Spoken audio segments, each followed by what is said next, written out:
Hi everyone, I am Rebecca from ChemKnits, and today we are going to kettle dye a knit pick sock blank, a stroll double knit sock blank, so we can create two identical 50-gram skeins of yarn.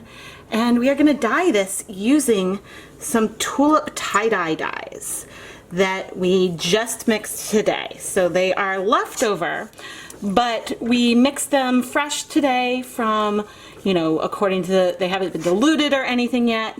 So they are a good candidate for a fun dye for this blank.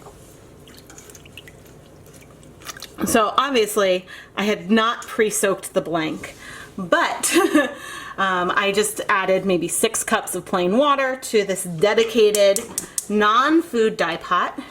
And now I am going to heat it up before we add the dyes. Because as I've shown in a previous experiment, if you heat these Tulip one-step dyes with your yarn, you can reduce the amount of time that you really need to wait. So instead of waiting 24 hours, you can heat it for 20 to 30 minutes and get a nice intense color. Alright, I ended up letting it get a little too bubbly, but hopefully things are back now. I believe that I've got some ends over there and ends over there. So let's just get started and add some pink. I did this recently on some just sock yarn, and I'm being a little bit more aggressive this time with these colors. And by being more aggressive, I mean I'm adding a lot more dye here. Oh. But I am going for the similar colors that I used with the yarn, mainly because I'm curious. Let's add a little bit over there. All right. So overall, there's a lot more dye in the pot this time than there was last time.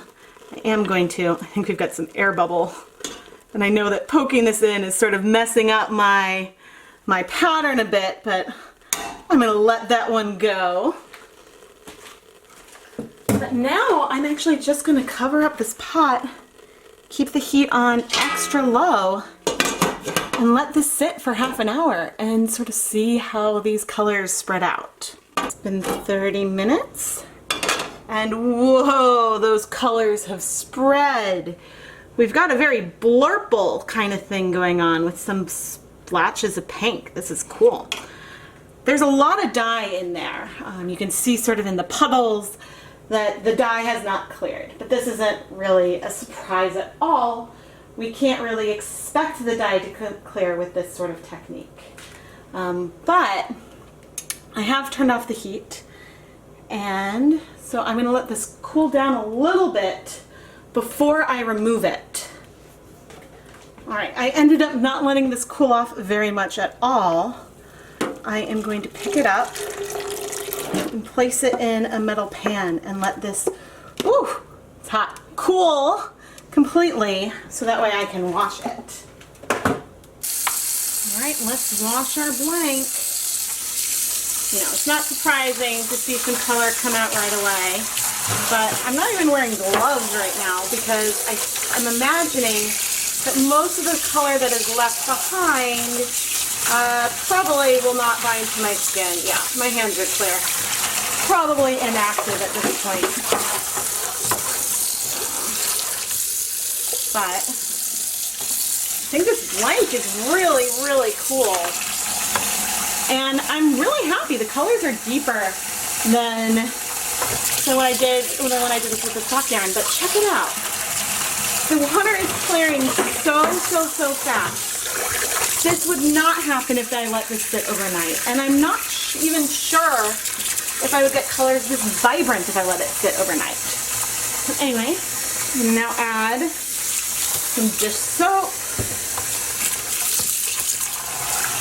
And sometimes, there's some extra dye that can help dislodge it, but check that out. The water is basically clear already. And I've only been washing, about a minute, a little over a minute. So, to me, that's pretty good.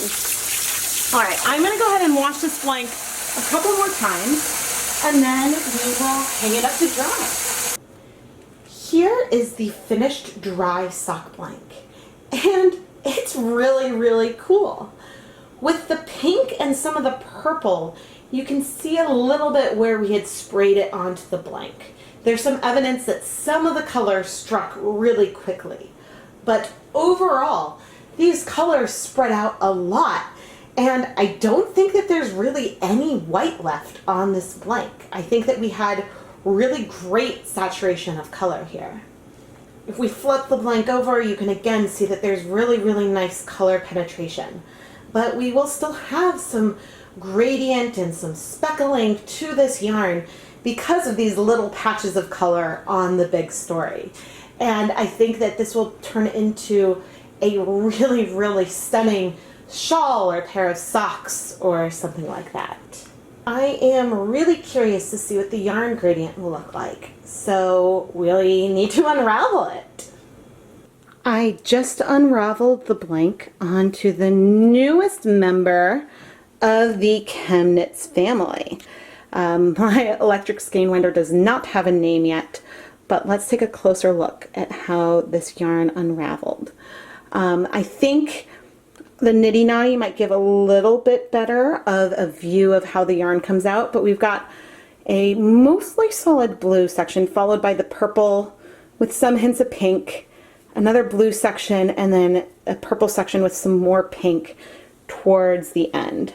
I think that it is beautiful and could turn into a really stunning pair of socks or mittens or what have you. But these two skeins are beautifully, beautifully matched because they came from a double-stranded sock blank. The yarn is a little crimped because basically it was blocked as a knit piece of fabric before we unraveled it. So the final step of this project, which I'll do after I've finished filming all the conclusions, is to go and wet the skeins to help this crimp relax a bit. That way there's less of a risk of it getting tangled. I am Rebecca from ChemKnits, and thank you for watching this video. If you enjoyed it, don't forget to subscribe to the ChemKnits Tutorials YouTube channel and give the video a like. And if you want to make sure you are notified of each time I do a live stream or make a post, make sure you also toggle that little bell button that you can see on this page. Finally, did you know that you can purchase yarn that has been dyed in a ChemKnits Tutorials dyeing video? Check out the ChemKnits Creations Etsy store for more beautiful skeins of hand-dyed yarn, including a lot of matched 50-gram sets that came from some of the sock blank dyeing videos. Thank you so much for watching.